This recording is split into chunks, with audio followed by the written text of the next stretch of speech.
ओम शांति। सभी बाबा के इस बेहद घर में बहुत अच्छी तपस्या कर रहे हो, अच्छा लग रहा है ना। यहाँ का वातावरण, यहाँ ब्रह्मा बाबा की तपस्या स्थली, हमारी जगदम्बा माँ की, दीदी दादी की ये चरित्र भूमि, कर्म भूमि मधुबन,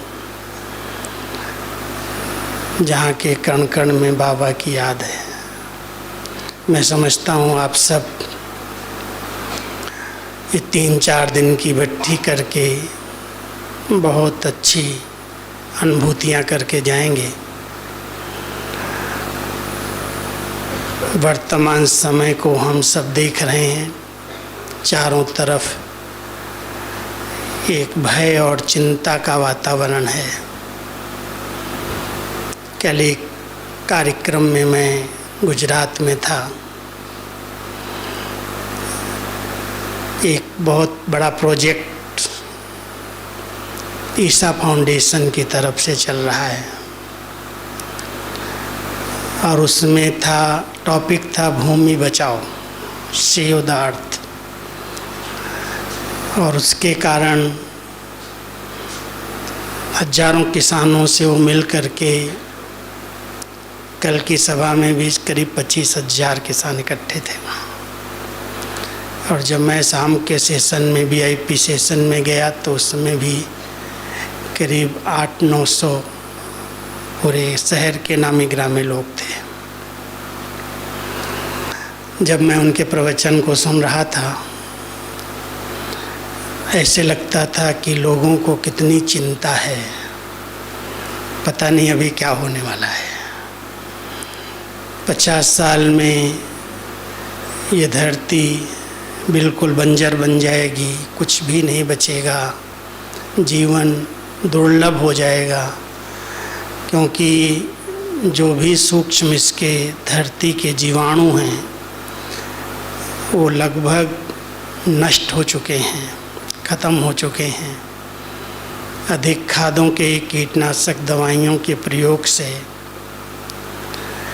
तो इसलिए जंगल कट रहे हैं, पेड़ पौधे कट रहे हैं, जनसंख्या वृद्धि हो रही है चारों तरफ से। चाहे वैज्ञानिक हैं, चाहे कोई धर्मगुरु हैं, चाहे कोई भी व्यक्ति है, उनके आगे भविष्य स्पष्ट नहीं है। और भविष्य स्पष्ट न होने के कारण बहुत सारे प्रयास किए जा रहे हैं, लेकिन बाबा के बच्चों के आगे बहुत कुछ बाबा ने स्पष्टीकरण किया है। इसलिए मैं समझता हूँ कि चिंता और भय तो नहीं है कोई को है कल क्या होगा, क्योंकि सब समझ रहे हैं अगर इसी तरह से जलवायु में परिवर्तन होता रहा, ग्लोबल वार्मिंग बढ़ गई, तो कहीं एकदम बाढ़ें आ जाएंगी, कहीं एकदम सूखा अकाल पड़ जाएगा। और जो भी पैदावार होगी वो उन्हीं के पास जाएगी जिनके पास या तो बंदूक की शक्ति है या तो धन की शक्ति है, बाकी सब मरेंगे गरीब। तो ऐसी चिंता का, भय का वातावरण उनके प्रवचन में हल तो नहीं देखा। हल यही था, भूमि बचाओ। कैसे बचाओ? धरती को बचाओ, जैविक चीज़ों का प्रयोग करो। लेकिन बाबा ने हम सबको हल बताया है, उसका उत्तर दिया है। हम सब जानते हैं सृष्टि चक्र में परिवर्तन का समय चल रहा है। कलयुग में हर क्षेत्र में अति हो रही है और अति के बाद इसका अंत होगा और अंत के बाद आदि होगी। एक बहुत अच्छा प्रवचन के अंदर उन्होंने शब्द थे कि हम पूरी दुनिया घूम के आए, मोटरसाइकिल से घूम रहा है, 22 देश करके आया है। तो कह रहे थे कि भारत की भूमि में पता नहीं कौन सी शक्ति चला रही है इसको, इसकी जो सूक्ष्म धरती की शक्ति है वो अभी भी बहुत ज़्यादा है दूसरे देशों से। और वो तभी होती है जब इसके अंदर अधिकतर शरीरों को दफनाया जाता है। मिट्टी मिट्टी में मिल जाती है, ऐसे कहते हैं ना। तो वो कह रहे थे कि ऐसे लगता है कि यहाँ बहुत लोगों को दफनाया गया है। क्या है मैं नहीं समझ सकता हूँ। किस तरह से इस भारत की भूमि इतनी उपजाऊ रही है और आज अरबों लोगों को, 1 अरब से भी अधिक लोगों को हम भोजन दे रहे हैं। सब कुछ उपलब्धि हो रही है, भले खादों के द्वारा ही हो रही है, लेकिन फिर भी इस धरती माँ की कुछ विशेषता है। अब उनको क्या पता है, बाबा ने हम सबको स्पष्ट बताया हुआ है कि इस धरती माँ को इतनी शक्ति इस विनाश काल में मिल जाएगी, इतने लोग जाएंगे तो इतने शरीर मिट्टी के मिट्टी में मिलेंगे, ब्लड मिलेगा, मिट्टी मिलेगी, पांचों तत्वों में विलीन होंगे और फिर धरती उपजाऊ होगी। जानते हो ना, ये सब बाबा ने सुनाया है। इसलिए हम सब इस दुनिया की हालतों को देख रहे हैं, जान रहे हैं, और बाबा ने हम सबको कहा है अचानक कुछ भी होगा, तैयार रहो, आप एवर रेडी हो जाओ। और वो तैयारी यही है कि जहाँ भी हम सबका कहीं भी अटैचमेंट है, लगाव है, झुकाव है, टकराव है, वैर विरोध है, बाबा कहता है इसको समेट लो भी। और वो समेटा तभी जा सकता है जब आंतरिक बेहद का वैराग्य हो। अगर वैराग्य किसी को नहीं आता, मैंने देखा 1-2 साल कोरोना ने परीक्षा ली तो थोड़ा थोड़ा वैराग्य आया, अभी फिर भूल गए सब। कितना डर गए, कितना भयभीत हुए, किसी का कोई चला गया, किसी का कोई चला गया, और ऐसे गए जो अंतिम दर्शन भी नहीं कर पाए। तो ऐसी दशा, ऐसी हालत तो बाबा ने अचानक के पेपर में दिखाई। कई बाबा के बच्चे पास हो गए और कई प्रश्नों में उलझ गए। कईयों ने अपनी एकांत के वातावरण में अच्छी तपस्या की, अकेले अकेले रह करके, घरों में रह करके अच्छी स्थिति बनाई, और कई अलबेले बन गए। मुरली क्लास बिस्तर पर हो रहा था, ऑनलाइन सुनने को मिल गया। सोए हुए हैं, लेटे हुए हैं, नहाया न धोया, न अपने ईश्वरीय नियमों का पालन किया, मुरली तो सुन लिया, योग भी कर लिया, लेकिन क्या हुआ, अलबेलेपन ने, माया ने बहुत कईयों को अभी भी गहरी नींद में सुलाया हुआ है। अभी तक भी क्लास में आने से डरते हैं। सब कुछ खुल गया है, लेकिन कहते हैं हमारे बच्चे मना करते हैं, नहीं जाना है, नहीं। भय का भूत अभी भी घुसा हुआ है कईयों के अंदर। ऐसे समय में बाबा कहता है बच्चे अपनी स्थिति को एक रस रखो, अचानक कुछ भी हो तो कहते हैं अंतकाल एक बाबा की याद आए। और अंतकाल का आधार है, क्या आधार है, बहुत काल। अगर बहुत काल तक कोई चीज़ का अभ्यास किया जाता है तो जब अंतिम समय आता है तो उसी पर ध्यान जाता है, वही याद आता है। इसलिए हम सब अंतकाल के समीप पहुँचे हुए हैं। अंदर से आंतरिक वैराग्य की बहुत आवश्यकता है, क्योंकि वैराग्य ही एक ऐसा शब्द है जिसके आधार से ही त्याग हो सकता है, जिसके आधार से ही परिवर्तन हो सकता है।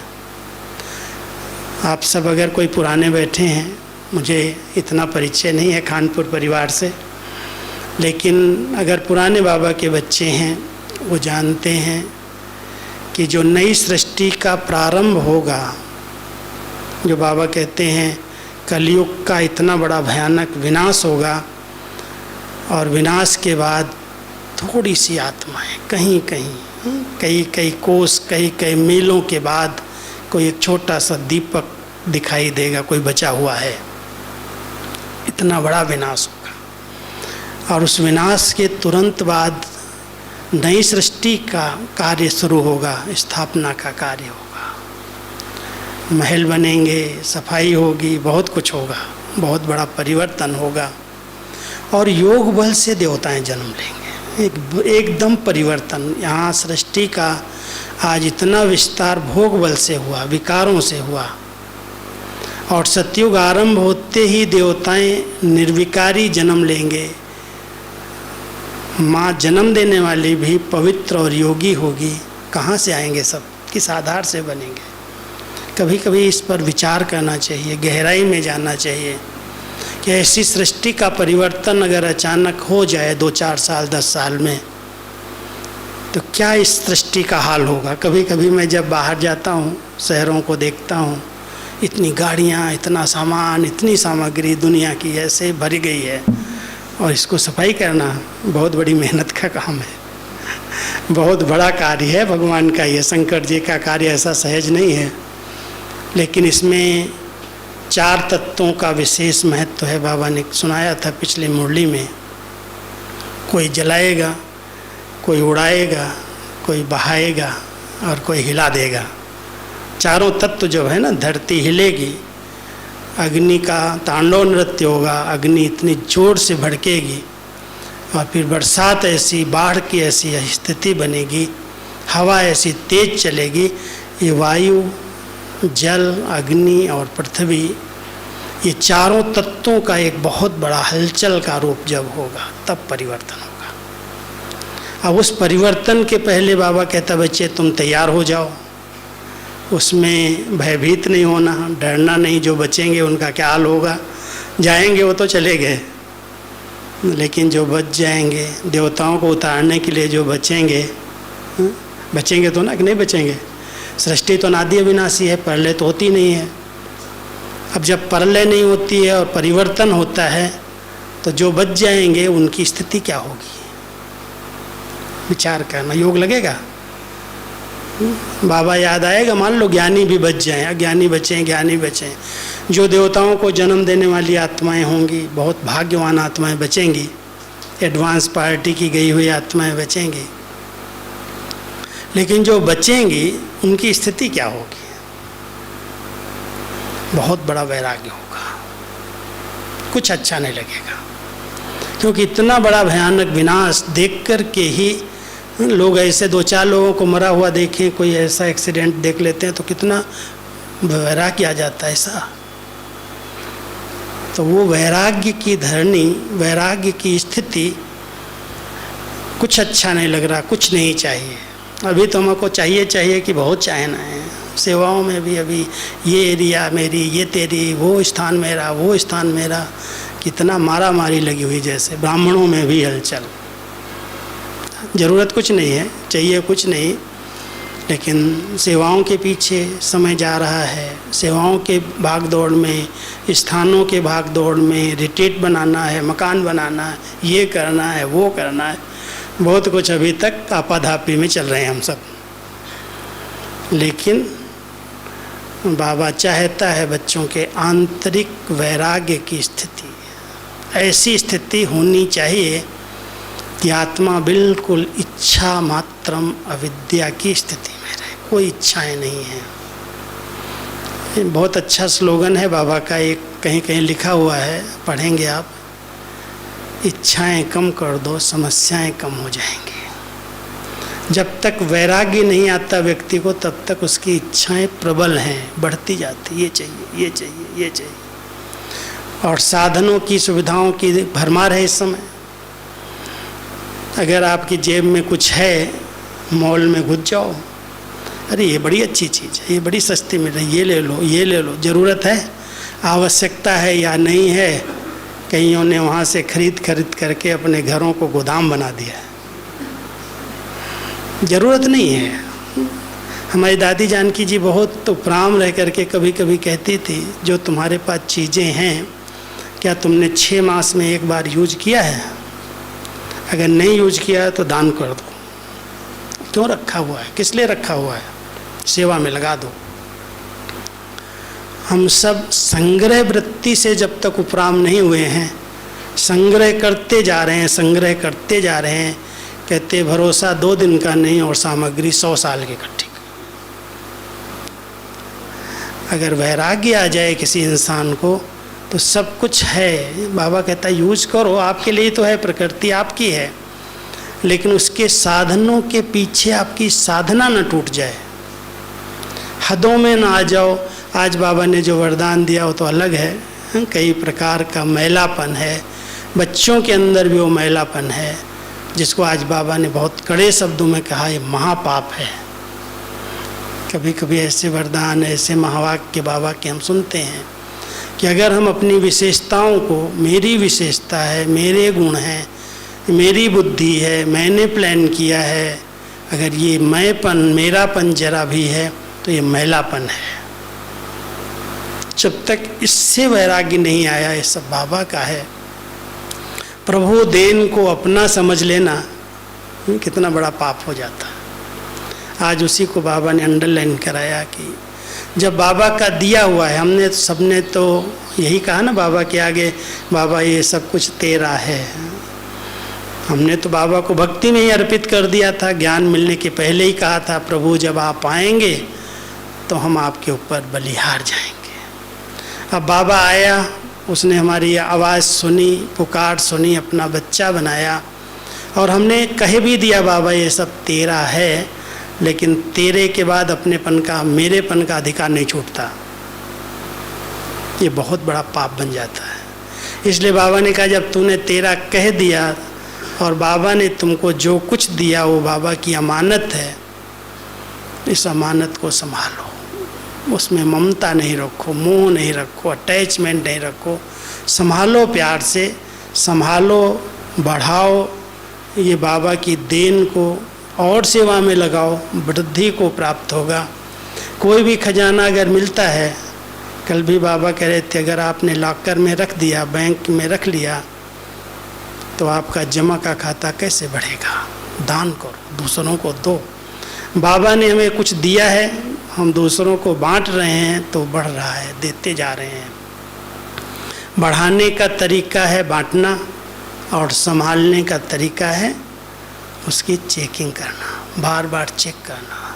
कोई भी स्टॉक आपके पास रखा है, 2-4 साल आप देखो ही नहीं, को हमारे पास बहुत स्टॉक है, बहुत अच्छा स्टॉक रखा है, लेकिन आपने उसकी चेकिंग नहीं की, तो हो सकता है उसके अंदर सीलन के कारण कीड़े लग गए हों, घुन लग गया हो, कोई चीज़ से वो नुकसान हो गया हो। आपका सब खजाना है, लेकिन बिना चेक किए हुए ख़त्म हो सकता है। इसलिए हम सब ने ज्ञान, गुण, शक्तियाँ, खजाने सब जमा किए हैं, बहुत पुण्य किए हैं, बाबा के सेवाओं में लगा करके अच्छी तरह से जमा हैं, लेकिन उस जमा का नशा कहीं उल्टा तो नहीं चढ़ गया है। मेरे पास बहुत कुछ है, मेरी बहुत अच्छी बुद्धि है, मेरा बहुत अच्छा योग है, मैं 32 साल 35 साल से योग कर रहा हूँ, मेरे पास योग की शक्ति है, मैं जिसको भी दृष्टि देता हूँ, जिसको भी 2 शब्द सुनाता हूँ, उसको बहुत अच्छे अनुभव हो जाते हैं। बाबा कहता है यहीं कहीं माया प्रवेश तो नहीं कर रही है, बड़ी सूक्ष्म रूप में माया की प्रवेशता होती है। मेरी दृष्टि से इसको ज्ञान मिला, मैंने इतने शब्द अच्छे बोले, इतना अच्छी तरह इसको संभाला, समझाया, जो बाबा का बच्चा बन गया। बहुत सूक्ष्म ये अहम भाव। इसलिए बाबा ने हम सबको विशेष 3 बातों पर अंडरलाइन कराया है। जो वैराग्य वृत्ति वाली आत्माएं हैं, उसका आधार क्या है? एक पहला आधार है निमित्तपन का भाव। निमित्त, जो भी कार्य, जो भी सेवाएं, जो भी हम सबको मिली हैं सेवाएं, प्रभु देन हैं। केवल समर्पित के लिए मैं नहीं कह रहा हूँ, लेकिन आप सब प्रवृत्ति में रहते भी, कोई नौकरी है, कोई बिजनेस है, कोई भी प्रकार का कार्य आप कर रहे हैं, आप बाबा के बच्चे हैं, बाबा को आपने अपनी जीवन दी है। बाबा कहता है बच्चे तुम इसको ट्रस्टी बन करके संभालो, और उस ट्रस्टीपन में जरा भी कहीं लगाव का, मैंपन का उल्टा अभिमान ना आ जाए कि मैं बहुत अच्छा हूँ, मैं बहुत अच्छी तरह से संभाल रहा हूँ, मैं बहुत अच्छा बढ़ा रहा हूँ, मेरी बहुत अच्छी बुद्धि है, मैं अनुभवी हूँ, मैं पुराना हूँ। कईयों को अपने बड़ेपन का भी अभिमान आ जाता। इसलिए ध्यान देना, जो कार्य कर रहे हैं हम सब, बाबा ने हमें निमित्त रखा है, कराने वाला पीछे है। मेरे को बहुत अच्छा एक भान रहता है, कई बार मेरे बायोडाटा में पता नहीं क्या क्या सुनाती बहनें, मैं कहता हूँ कराने वाला करा रहा है, कुछ नहीं आता मुझे, और सचमुच बाबा ने ही कराया है। हम तो गांव से आए, कोई पढ़ाई लिखाई इतनी हाई लेवल की कुछ नहीं किया, 9-10 क्लास पढ़ा। और जब मैं देखता हूँ इतने बड़े विश्व को पढ़ाने की सारी जवाबदारी मेरे ऊपर बाबा ने दी थी। कोई कहता ही नहीं क्या भेजो क्या करो, पूरे विश्व में क्या भेजना है, क्या सबके होमवर्क देने हैं, कराने वाला करा रहा, मैं कर रहा हूँ क्या? उसके बच्चे हैं, उसका कार्य है, उसको अपने बच्चों की पालना करनी है। सिर्फ बाबा कहता है बच्चे तुम राइट इंस्ट्रूमेंट बनो, और राइट इंस्ट्रूमेंट वही मेरा है जो कहीं भी मैं शब्द का प्रयोग न करे। मैं कर रहा हूँ। हमारी दादी जी ने कभी मैं शब्द का प्रयोग नहीं किया। आप दादी के पत्रों को पढ़ रहे होंगे, जो दादी प्रकाश मणि की पालना लिए हैं। हाथ उठाओ देखूं तो कितने बैठे हैं दादी प्रकाश मणि की? बहुत कम हैं फिर भी, क्योंकि 15-16 साल हो गए ना दादी को, 2007 में गई दादी जी के। मैंने तो 36 साल पालना में रहा हूँ, कभी भी उन्होंने अपनी भाषा में मैं शब्द का प्रयोग नहीं किया। कभी कभी हम लोग कह देते थे, एक दिन की बात सुनाता हूँ। दादी लास्ट दिनों में 16-17 में 15-16 में 3 साल मधुबन ऊपर नहीं आई, शांतिवन में रही, क्योंकि यहाँ थोड़ी ऑक्सीजन की कमी पड़ती है ऊंचाई के कारण, और आते ही थोड़ा उनको सांस की बीमारी के कारण ऑक्सीजन लेवल कम हो जाता था। डॉक्टर्स ने मना किया कि ऊपर नहीं जाना। एक दिन ज़बरदस्ती यहाँ ले आए तो आते ही दादी बहुत मतलब बिल्कुल कंफर्ट नहीं महसूस किया, ले गए फिर नीचे। तो दादी जी ऐसे अचानक एक दिन बैठी थी, और हम लोग मधुबन से 4-5 भाई रोज़ अप डाउन करते थे सेवा में, सहयोग जो उनके साथ सहयोगी हैं तो रोज़ जाते थे। एक दिन अचानक गए तो दादी अकेले बैठी थी और मैं अकेला ही गया, और ऐसे आंख बंद करके बैठी थी। तो मैं सोफे पर जाके बाजू में बैठ गया। हमने कहा देखें दादी क्या कर रही हैं? तो थोड़ी देर में आंख खोल के पूछती है, अरे राजू तुम आ गया क्या? हमने कहा हाँ दादी। कैसे सब चल रहा है? पांडव भवन सब ठीक है? हमने कहा हाँ दादी बिल्कुल ठीक है। फिर ज्ञान सरोवर जो भी पूछा, मतलब 5-7 प्रश्न किए, सब ठीक चल रहा। हमने कहा दादी बहुत अच्छा चल रहा, सब ठीक चल रहा। मैं कभी क्यों बात सुनाऊँ, कोई बात है भी तो। अब ऐसी उम्र में दादियों को क्या सुनाएं, कोई भी बात हो भी थोड़ी बहुत नीचे ऊपर। तुमने कहा दादी सब अच्छा चल रहा, सब अच्छा चल रहा। तो अचानक मेरे से पूछती कैसे अच्छा चल रहा है? अब कैसे का जवाब मैं क्या दूं? तो मैंने यही कहा दादी आपके जो श्रेष्ठ संकल्प हैं ना, जो आपके शुभ भावना के संकल्प हैं, पवित्र संकल्प हैं, शक्तिशाली संकल्प हैं, उससे सारी कारोबार बहुत अच्छी चल रही है। यहाँ बैठे बैठे आप जो अपने शुभ भावना की सकाश दे रहे हैं उससे सब अच्छा चल रहा है। अरे मेरे को ऐसे देखते, क्या बोला? मैंने कहा दादी शायद गलती किया, मेरे संकल्पों से मेरी भावनाओं से भूल कर रहा है, मेरे से नहीं, मैं नहीं कर रही हूँ कुछ भी, बाबा कर रहा है। बाबा की भावनाओं से सब, बाबा के शुभ संकल्पों से सारी कारोबार ठीक चल रही है। उन्होंने ये भी स्वीकार नहीं किया कि मैं तपस्या कर रही हूँ, मैं योग कर रही हूँ, मेरे अंदर शुभ भावनाएं हैं सबके प्रति। उस शब्द को भी उन्होंने कट कर दिया कि कहीं मेरी महिमा नहीं करो, मैं कुछ नहीं कर रही हूँ, बाबा कर रहा है। इतना अपने आप को अर्पित किया। जैसे बाबा कहता है ना ब्रह्मा बाबा कि सब कुछ बाबा ने, ब्रह्मा बाबा ने किया। आज भी कहता याद नहीं करो मैं दलाल हूँ, मुझे याद करोगे तो तुम्हारा भाग्य नहीं बनेगा, तुम शिव बाबा को याद करो। लेकिन बिना कर्मों के, बिना करनी के श्री नारायण बन सकता है कोई? नर ऐसी करनी करे जो श्री नारायण पद प्राप्त करे। और हम सब जानते हैं ब्रह्मा बाबा का भविष्य श्री नारायण का है।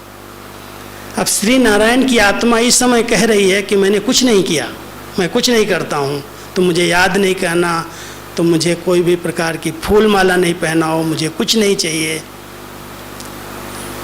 आप सोच सकते हो कि इतना सब कुछ करके अपने आप को कैसे गुप्त रखा, छिपाया, अपनी महिमा स्वीकार नहीं की, कोई चीज़ स्वीकार नहीं की। ये जब यहाँ बाजू का जो हवाई महल है ना, इसका नाम हवाई महल है बाजू में साइड का, और बाबा का कमरा वो सामने। बाबा के कमरे में उस समय खपरहल भी नहीं थी, टीन सीट थी और बरसात में टीन टपकती थी। ठंडी में बहुत ठंडी पड़ती थी तो वो भी ठंडी के अंदर टीन सीट के अंदर रहना ठीक नहीं था। और बाबा का बाथरूम वहाँ कोने में था जहाँ अभी बाथरूम अभी बने हैं। उस समय धोबी घाट वहाँ हमारा था। बाबा वहाँ लोटा लेकर के उधर जाते थे। जब ये हवाई महल बना, बाबा ने बनवाया, बहुत बच्चों ने आग्रह किया बाबा आप यहाँ रहो, अभी वो मकान बहुत पुराना है, उसमें रहने लायक नहीं है। अरे बच्चे, शिव बाबा ने पुराना तन लिया है, ये नए मकान में नहीं रहेगा, नए मकान बच्चों के लिए बनाए हैं, आप बच्चे उसमें रहेंगे, बाबा नहीं रहेगा। स्वीकार नहीं किया। कोई साधन, कोई स्थान, कोई सुविधाएं अपने लिए स्वीकार नहीं की। इतनी आंतरिक त्याग वृत्ति, कुछ नहीं चाहिए। और वो भावनाएं उनके वैराग्य की निशानी थी। वैराग्य था आंतरिक। क्या चाहिए, क्या लेके जाएंगे। हम सब अभी कहीं न कहीं राग और द्वेष में, इच्छाओं में, कामनाओं में भटक रहे हैं, फंसे हुए हैं। जब तक इससे वैराग्य आंतरिक नहीं आएगा, आत्मा उपराम नहीं हो सकती। हमने दीदी जी को देखा, हमारी आदरणीय दीदी मनमोहिनी जी, लास्ट दिनों में 6 मास में समझता हूँ, 83 में वह व्यक्त हुई है। बहुत सेवाएं की उनके साथ मैंने 11 साल तक। दीदी लास्ट दिनों में कोई भी काम के लिए जाओ, हेड थी, मुख्य प्रशासिका थी उस समय, तो वही थी यज्ञ को संभालने के लिए। अरे छोड़ो ना, क्या जरूरत है, अब घर चलना है। उन्हें इतना उपराम हो गई कि कोई भी पत्र आया है, कोई जवाब लेना है, छोड़ो, उसको प्यार से पत्र लिख दो, सब ठीक है, सब ठीक है, अब घर चलना है। माना कोई भी बात में जो कारोबार तो चला ही, लेकिन इंटरेस्ट जैसे नहीं रहा। सब प्रकार का इंटरेस्ट ऐसा उपराम हो गई, न्यारी हो गई। ब्रह्मा बाबा भी लास्ट में ऐसे उपराम हो गए, न्यारे हो गए, घर जाना है, घर जाना है, घर जाना। ये वैराग्य की निशानियाँ हैं। और जब तक आंतरिक वैराग्य नहीं आएगा, मसानी वैराग्य तो कईयों को आता है। शमशान में गया, अरे ऐसे ही जला देंगे, ऐसे ही लकड़ी के बीच में रख देंगे। एक बार हम एक भाई के अंतिम संस्कार में गए थे अहमदाबाद में। बहुत बड़ा हमारा अनन्य भाई था। दादी ने बस भर के भेज दिया उसके अंतिम संस्कार। इतना भाई ने सेवाएं की, मकान बनवाए, सेंटर पर बहुत समर्पित बुद्धि था। और जब उसका संस्कार करने लगे तो ऐसे देखा, हमने पहली बार वो देखा था दृश्य। इतनी लकड़ियों के बीच में उसको रखा गया है, जला दिया गया। हम सब देख रहे हैं, कुछ नहीं कर सकता। वैराग्य आता है एक व्यक्ति को, उस समय वैराग्य आता है। लेकिन जब थोड़ी देर के बाद मार्केट में जाओ, इधर उधर जाओ, कारोबार में लगो, वहाँ की वहाँ रही। ये इसको बाबा कहता है शमशानी वैराग्य। शमशान में गया तो वैराग्य आया, और मार्केट में गया तो वैराग्य वहीं की वहीं रह गया। अब ऐसे वैराग्य में तो कई आत्माएं थोड़े समय के लिए परिवर्तन होती हैं, लेकिन जब वो सीन पूरी हो जाती है तो फिर वही मौज मस्ती, वही लेन देन, उसी प्रकार का व्यवहार। अब समय ऐसा कहता है, अब जो भी बंधन हमने बनाए हैं, एक बंधनों को सूक्ष्म चेक करो। वैराग्य से ही बंधनों को काटा जा सकता है। अगर गौतम बुद्ध जो बुद्ध बने, सिद्धार्थ, अगर उनको वैराग्य नहीं आता हो तो शायद बुद्ध की पदवी नहीं प्राप्त होती। वैराग्य आ गया। मुर्दे को देखा, कोई को गरीब को देखा, कुछ भी देखा, ये क्या ऐसी हालत किसकी, देख करके उनको वैराग्य आया। सब राजाई ठाट बाट छोड़े और जंगल में चले गए, त्याग कर दिया। हम सब बच्चों को बाबा ने छोड़ने की मना की है। रहो साथ में, सब कुछ करो, घर गृहस्थ को संभालो, परिवार को संभालो, बिजनेस को संभालो, सब करो। लेकिन बुद्धि से वैराग्य है तो सब असार संसार है, ये तो सब जाने वाला है, तो सब मरे पड़े हैं। कहीं पर भी बुद्धि का लगाव झुकाव, कहीं पर भी अटैचमेंट सूक्ष्म ना हो।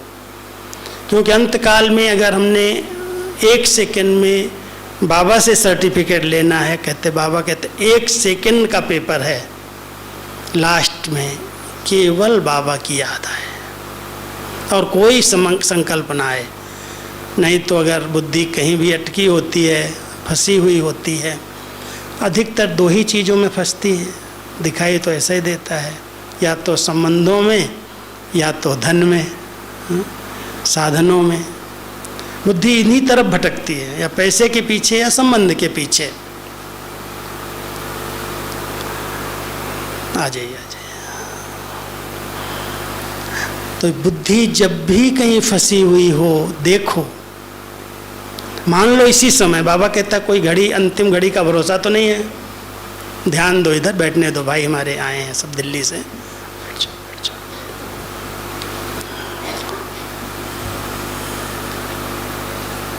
अगर बहुत काल तक अटेंशन रखोगे, कहीं पर सूक्ष्म बंधन खींचता तो नहीं है। और चेकिंग करने का बहुत अच्छा तरीका है।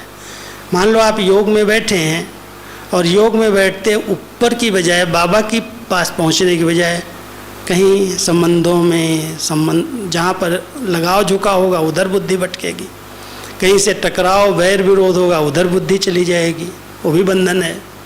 कोई साधन सुविधाएं एकत्र की होंगी वो भी चली जाएंगी, उधर बुद्धि चली जाएगी।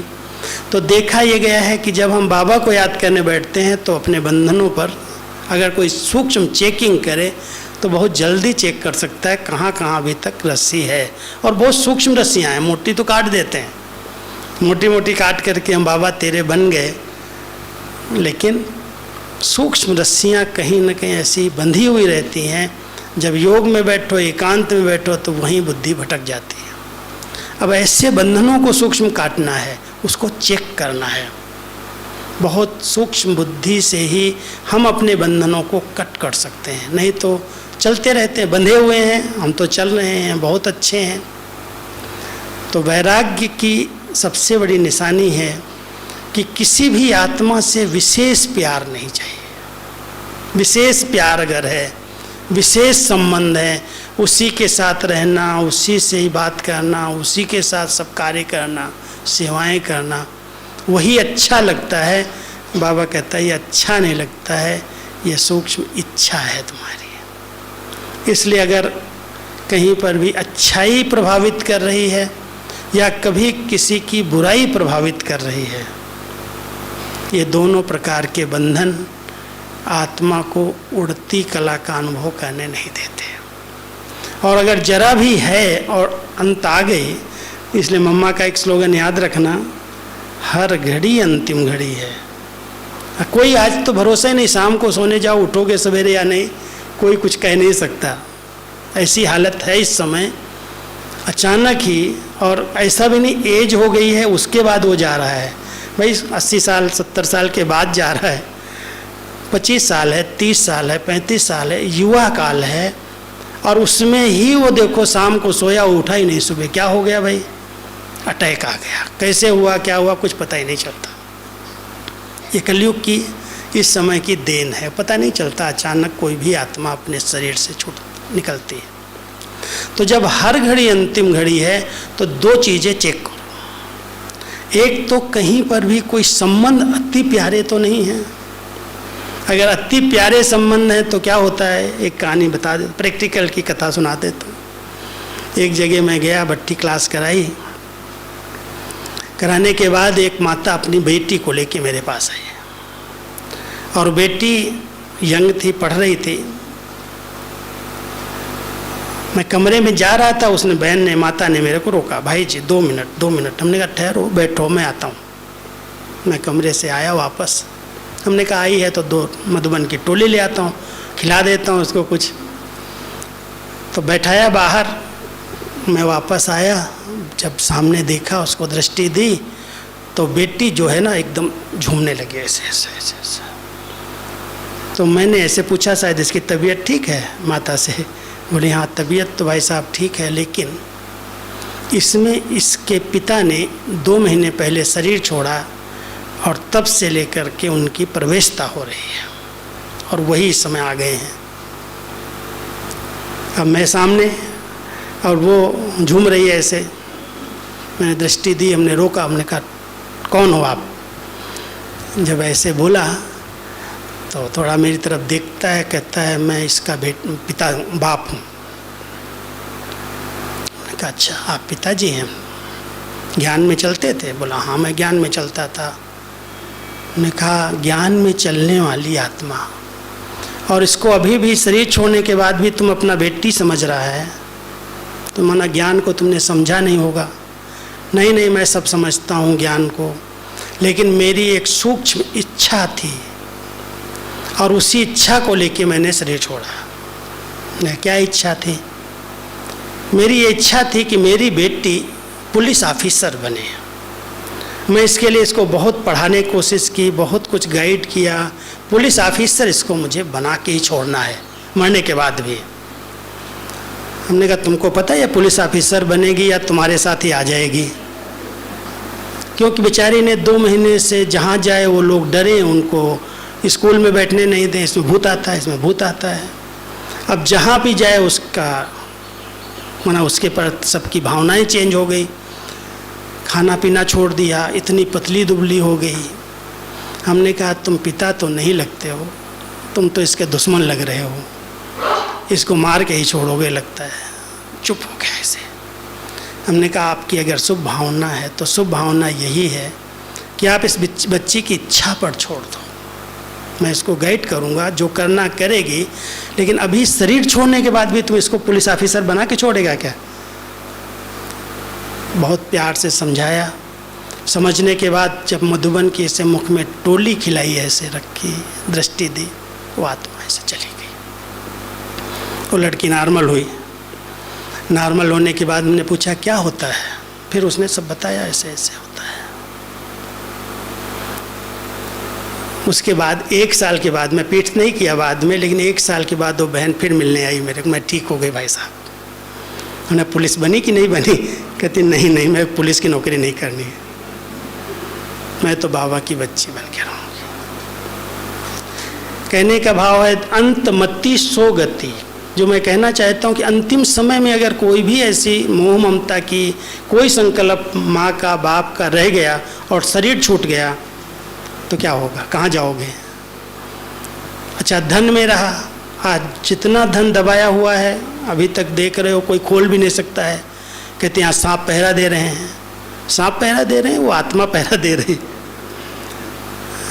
मुगलों के राज्य में जब राजाओं के अंदर बहुत धन था, उनके पास बहुत सोना चांदी धन था, जब देखा है लूट ले जाएंगे, कुछ कर देंगे, उन्होंने अंदर दबाया उसको।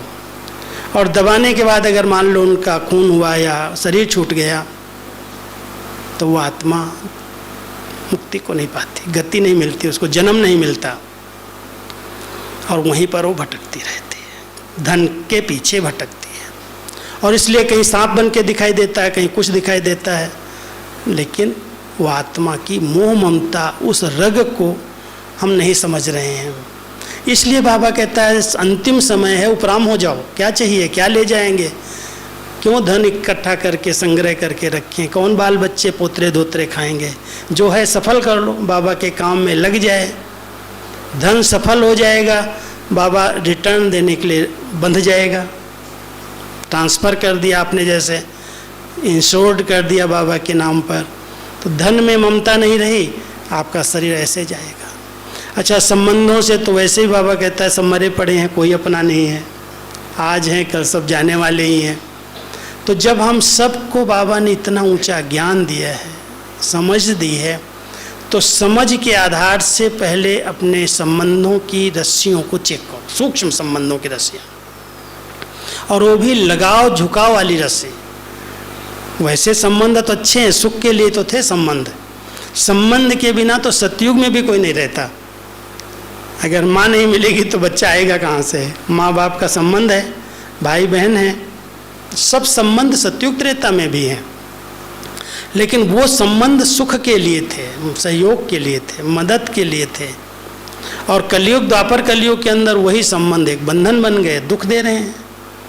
मेरा अधिकार है, अब जन्म दिया, बड़ा किया, पढ़ाया लिखाया, और उसके बाद इतना अधिकार रखते हैं जैसे पता नहीं मेरे अंडर ही होना चाहिए, जो मैं चाहता हूँ ऐसे इसको करना चाहिए। और आज के ज़माने में माँ बाप का कहना बच्चे मानते हैं क्या? और अगर आपने अधिकार रखा है तो वो अधिकार रखने वाली आत्मा कभी भी सुखी नहीं रहती, शांत नहीं रहती है, क्योंकि उसको देख देख करके उसको आता है, अरे मैंने इसको बड़ा किया, मैंने इस पर खर्चा किया, इसको योग्य बनाया, इतना लायक बनाया, और आज ये मेरा कहना ही नहीं मानता। तो बस जहाँ मेरापन आया वहाँ पर दुख शुरू हो गए। इसलिए बाबा कहता कर्तव्य निभाओ, अधिकार नहीं रखो। कर्तव्य और अधिकार में बहुत बड़ा अंतर है। हम सबके जो कर्तव्य हैं, फर्ज हैं, वो तो बाबा ने छुट्टी दी है, फर्ज पूरा करो, लेकिन फर्ज के बाद अगर अधिकार जमाने लगे तो अधिकार जहाँ है वहाँ बंधन है। इसलिए बाबा कहते बच्चे कोई पर अपना अधिकार नहीं रखो। वैराग्य की वृत्ति वाली आत्मा का एक बहुत सुंदर बैलेंस है, जितना प्यारा है उतना न्यारा है। बाबा का वैराग्य देखो, ब्रह्मा बाबा का देखो, दादियों का देखो, हम सबको कितना प्यार दिया, कितनी पालना दी, लेकिन प्यार पालना सब कुछ देते हुए भी बिल्कुल न्यारी रही। कहीं भी किसी पर मोह ममता नहीं, अटैचमेंट नहीं, वही चाहिए, वही अच्छा है।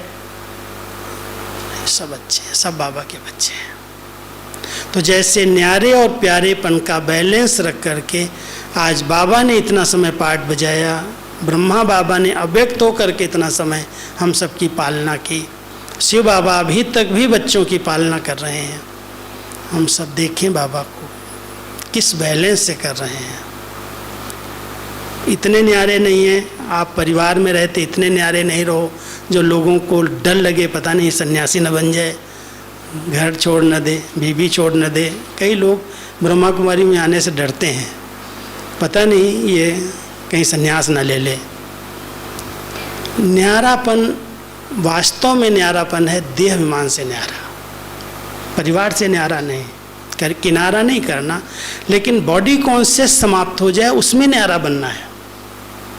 और बाबा के प्यारे हैं तो हमारे सब परिवार के सब सदस्य प्यारे हैं, बहुत अच्छे हैं, बहुत अच्छे हैं, सब अच्छे हैं, सबकी अपनी अपनी विशेषताएं हैं।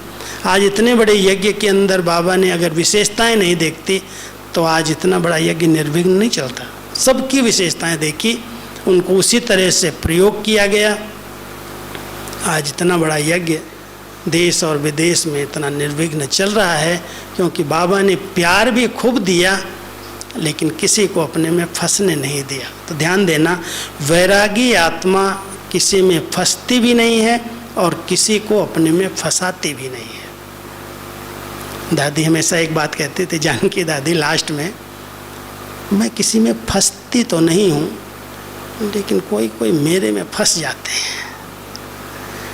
मैं इतना ध्यान रखती हूँ कि मेरे में कोई नहीं फंसे, मैं तो नहीं फंसती हूँ, इसलिए मैं इतना बैलेंस रखती हूँ कि मैं प्यार जरूर दूँ, पालना जरूर दूँ, लेकिन जितना उसको ज़रूरत है वो दिया और फिर न्यारे हो गए। सहयोग दो, साथ दो, संबंध है निभाओ, लेकिन किसी को अपने में फंसने नहीं दो। इस पर आपको ध्यान देना पड़ेगा। वैराग्य वृत्ति की बहुत बड़ी विशेषता है कि अंदर से सब अपने हैं, सब अपनेपन की फीलिंग में हैं, लेकिन सबको अपनेपन की पालना, प्यार, स्नेह देते हुए भी हम उनके नहीं हैं, वो भाषा उनको आनी चाहिए, ये तो अलग है। परिवार में रहते लोगों को ये फीलिंग आए कि साधारण नहीं है। वैराग्य वृत्ति वाली आत्मा में साधारणता नहीं दिखाई देगी, अलौकिकता है, न्यारापन है, दिव्यता है, रूहानियत है। रोब नहीं है, रूहानियत है, रुहाब है। रोब वाले के अंदर अहंकार दिखाई देता है। इसलिए मैंने 3 बातें आपको कही थी। वैराग्य वृत्ति वाली आत्मा पहले निमित्त भाव से सब कार्य करती है, सेवाएं करती है, और निमित्त भाव होने के कारण बहुत नम्र चित्त होकर के रहती है। जरा भी उसके बोल चाल चलन चेहरे पर अहम नहीं दिखाई देता। नहीं तो कहते कैसे चलता है, पता नहीं इसको क्या नशा है। चाल से ही पता चलता है इसके अपना कुछ अलग नशा है इसका। बाबा कहता है स्वमान में रहो लेकिन अभिमान में ना हो, उसके लिए निर्माण चित्त स्थिति बन जाए। और निर्माण वही रह सकता है जिसको किसी भी प्रकार का अभिमान नहीं।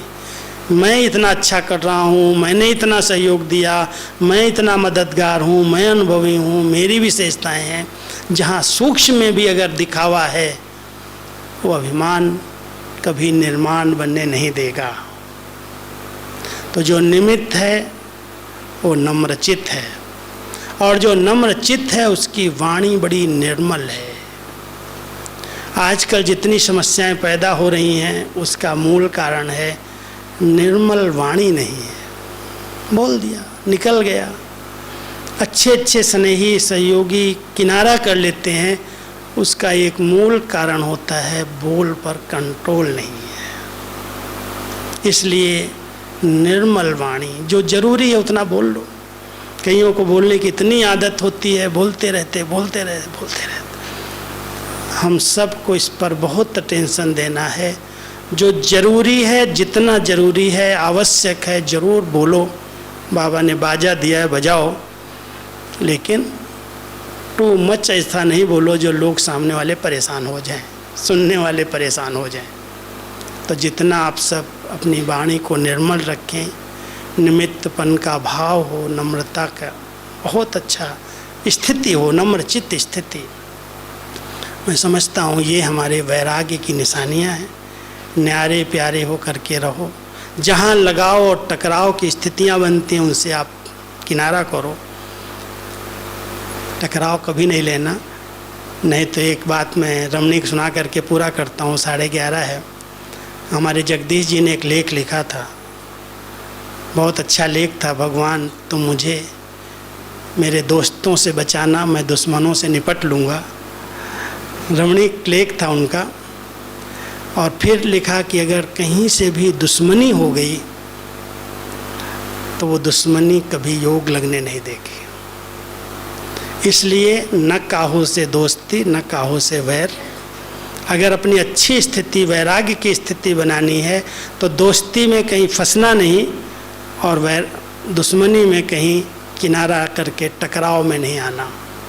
सब अच्छे हैं, सब अच्छे। सबकी विशेषता देखो। दुश्मन की कोई विशेषता है, वो भी अपनी विशेषता नहीं छोड़ता। ग्लानि करने की विशेषता जो उसकी, वो नहीं छोड़ता। तो हम उसके गुणगान करने की विशेषता भी न छोड़ें, इस पर भी ध्यान दो।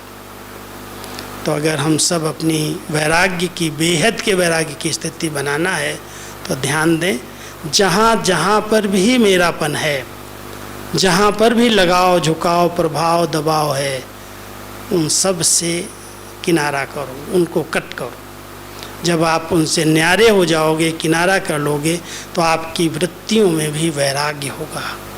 जैसे इच्छा मात्रम विद्या की स्थिति है, मुझे न महिमा चाहिए, न मान चाहिए, न सीट चाहिए, न स्थान। जो बाबा तुमने दिया है बहुत कुछ दिया है, मुझे सीट की इच्छा नहीं है। बाबा अगर बिठाएगा तो जरूर बैठेंगे, नहीं बिठाएगा, जहाँ बिठाएगा वहाँ बैठेंगे। इसको कहते हैं वैराग्य। ओम शांति।